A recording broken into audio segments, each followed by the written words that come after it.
हुकूमत कल तक विफाकी आईनी अदालत के क़याम की ख्वाहिशमंद 27वीं आईनी तरमीम आज मंजूर होने का इम्कान। ज़राए के मुताबिक तरमीम पर कौमी असम्बली में आज दोबारा शुरू होगी, जिसमें हुकूमत पुरज़म है कि शाम तक ये तरमीम ऐवान से मंजूर करा लेगी। सीनियर अहदेदार का कहना था कि जैसे ही ये तरमीम कौमी असम्बली से मंजूर होगी, ये बिल सदर मुमलिकत को दस्तखत के लिए भेज दिया जाएगा और इसके बाद ये तरमीम बाज़ाब्ता तौर पर आइन का हिस्सा बन जाएगी।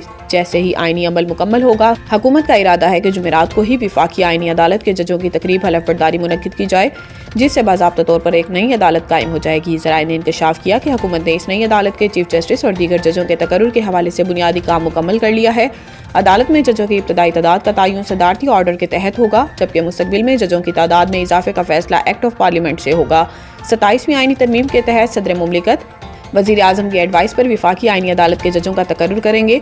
सेनेट पाकिस्तान पीर को 27वीं आईनी तरमीम मंजूर कर चुकी है, जबकि आज कौमी असम्बली से इसकी मंजूरी इस पर फौरी अमल दरामद की राह हमवार कर देगी और जुमेरात तक बाज़ाब्ता तौर पर विफाकी आईनी अदालत कायम हो जाएगी। ख्वाजा आसिफ ने अफगानिस्तान में कार्रवाई का अदनिया दे दिया। इन्होंने इस बात का इजहार एक निजी न्यूज़ चैनल के प्रोग्राम में किया, जहां इन्होंने अफगानिस्तान की जानिब से मुदाखलत के हवाले से संजीदा तहफ़्फ़ुज़ात का इजहार किया। ख्वाजा आसिफ ने वाज़ेह किया कि पाकिस्तान दहशतगर्दी के बढ़ते हुए वाक़यात को नज़रअंदाज नहीं करेगा और अगर अफगानिस्तान में दहशतगर्दों की पनाहगाहों का मामला मजीद बिगड़ा तो पाकिस्तान भरपूर जवाबी कार्रवाई करेगा।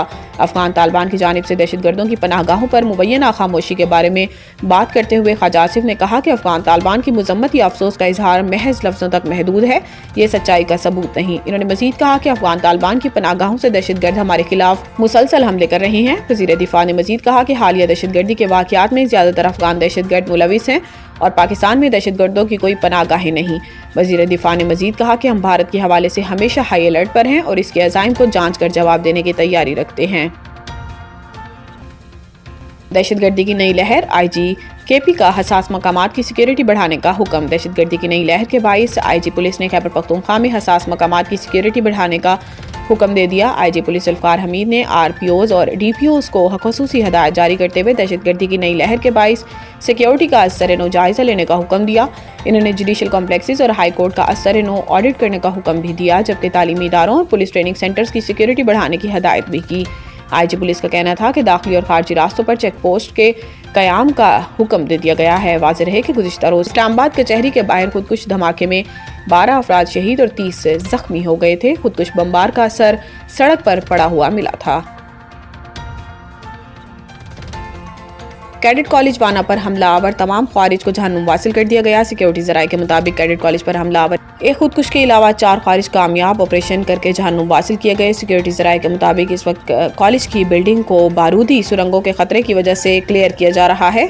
सिक्योरिटी ज़राए ने बताया है कि कैडेट कॉलेज पर हमले के वक्त 525 कैडेट समेत तकरीबन 650 अफराद मौजूद थे। सिक्योरिटी ज़राए का कहना है कि अफगान खारिज की कॉलेज में मौजूदगी और कैडेट्स की जानों की हिफाजत के पेश नज़र ऑपरेशन निहायत एहतियात और हिकमत अमली से किया गया। ख्याल रहे कि गुज़िश्ता रोज़ अफगान खारिज ने कॉलेज के मरकजी गेट से बारूद से भरी गाड़ी टकरा दी थी। धमाके से कॉलेज का मरकजी गेट गिर गया और करीबी इमारतों को भी नुकसान पहुंचा है।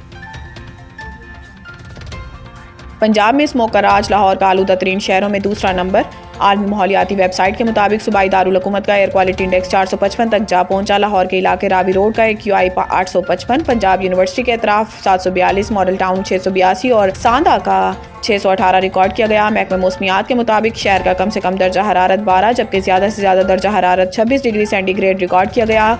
हवा में नमी का तनासुब 65% तक जा पहुंचा। हवा की रफ्तार 5 किलोमीटर फी घंटा रिकॉर्ड की गई। इसके अलावा पंजाब के दीगर शहरों बहावलपुर का एयर क्वालिटी इंडेक्स 620 तक पहुंच गया है। मुल्तान में 571, फैसलाबाद 418 और गुजरावाला में AQI 340 रिकॉर्ड किया गया। दूसरी जानिब भारतीय दारुल हुकूमत दिल्ली दुनिया का आलूदा तरीन शहर है। AQI 761 रिकॉर्ड किया गया है। 2026 का वर्ल्ड कप आखिरी होगा। रोनाल्डो ने रिटायरमेंट का अदनिया दे दिया। गैर मुल्की मीडिया के मुताबिक क्रिस्टियानो रोनाल्डो ने मंगल को एक इंटरव्यू में कहा कि वो जल्द रिटायर होकर अपनी फैमिली के साथ वक्त गुजारना चाहते हैं।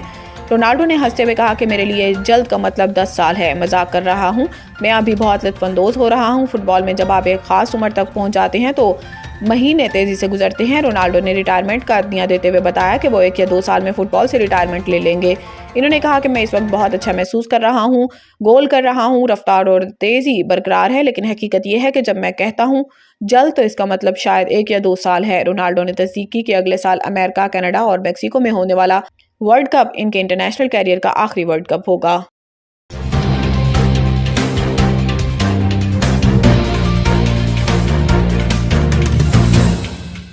असद इकबाल भी आलमी स्नूकर चैंपियनशिप के नॉकआउट मरहले में पहुंच गए। दोहा कतर में जारी IBSF वर्ल्ड स्नूकर चैंपियनशिप के चौथे दिन में मोहम्मद आसिफ के बाद पाकिस्तान के असद इकबाल भी नॉकआउट मरहले में दाखिल। ताहम शाहिद आफ्ताब और मोहम्मद हसनैन इवेंट से बाहर हो गए।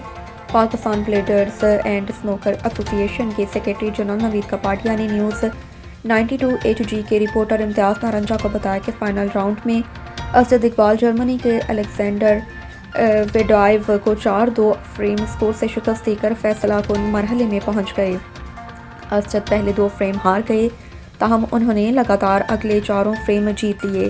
स्टेज 2 के एक और मैच में शाहिद आफ्ताब ने मेज़बान कतर के खामिस आल अबेदली के खिलाफ 4-1 से कामयाबी हासिल करके लास्ट 24 में जगह बना ली। ताहम शाहिद आफ्ताब नॉकआउट मरहले में सिंगापुर के चिनकेंग कवांग से सख्त मुकाबले में 4-3 से शिकस्त खाकर चैंपियनशिप से बाहर हो गए। आज शब लास्ट 16 राउंड में मोहम्मद आसिफ और असद इकबाल अपने हरीफ खिलाड़ियों के खिलाफ एक्शन में नजर आएंगे। Under unit basketball championship Faisalabad ने जीत ली। मंगला में सिंगल लीग की बुनियाद पर खेली गई अंडर यूनिट बास्केटबॉल चैंपियनशिप का टाइटल फैसलाबाद ने अपने नाम कर लिया। चैंपियनशिप में फैसलाबाद, मंगला, गुजरांवाला, लाहौर, NTDC और मुल्तान के यूनिट्स ने शिरकत की। फैसलाबाद की टीम ने शानदार कारकर्दगी का मुजाहरा करते हुए पहली, मंगला हाइडल टीम ने दूसरी पोजीशन अपने नाम की। चैंपियनशिप के फाइनल के मेहमान खसूसी GMS स्पोर्ट्स इमदाद मेमन थे। इस मौके पर chief engineer Mangla Tariq, DG sports Farooq, area power के नवीद और फैसलाबाद के स्पोर्ट्स ऑफिसर भी मौजूद।